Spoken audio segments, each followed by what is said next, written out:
सभी साईं भक्तों को ओम साईं राम। एक समय श्रीमती तरखट, जो बाबा की अनन्य भक्त थीं, शिरडी आई हुई थीं। दोपहर का भोजन प्रायः तैयार हो चुका था और थालियां परोसी जा रही थी। उस समय वहां एक भूखा कुत्ता आया और भौंकने लगा। श्रीमती तरखट तुरंत उठी और उन्होंने रोटी का एक टुकड़ा उस कुत्ते को डाल दिया। कुत्ता बड़ी रुचि के साथ उसे खा गया।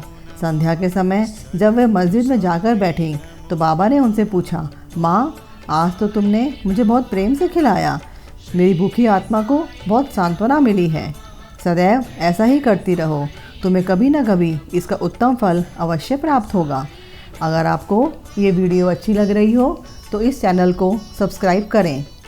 इस मस्जिद में बैठकर मैं कभी असत्य नहीं बोलूँगा। सदैव मुझ पर ऐसा ही अनुग्रह करती रहो। पहले भूखों को भोजन कराओ, बाद में तुम स्वयं भोजन करो।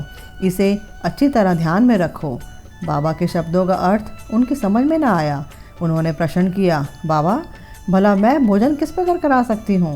मैं तो स्वयं दूसरों पर निर्भर हूँ और दाम लेकर भोजन प्राप्त करती हूँ।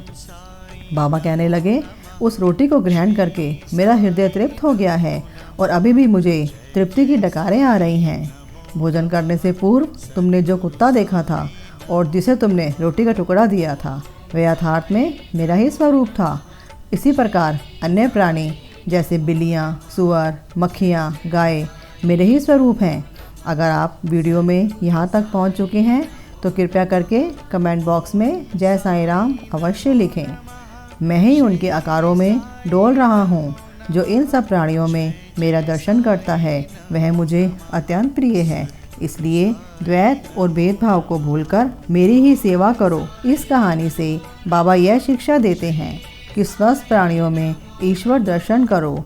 सब प्राणियों में ईश्वर का ही वास है, इसका प्रत्यक्ष अनुभव करो। जिस प्रकार नदी या समुद्र पार करते समय नाविक पर विश्वास रखते हैं, उसी प्रकार का विश्वास हमें भवसागर से पार होने के लिए सद्गुरु पर करना चाहिए।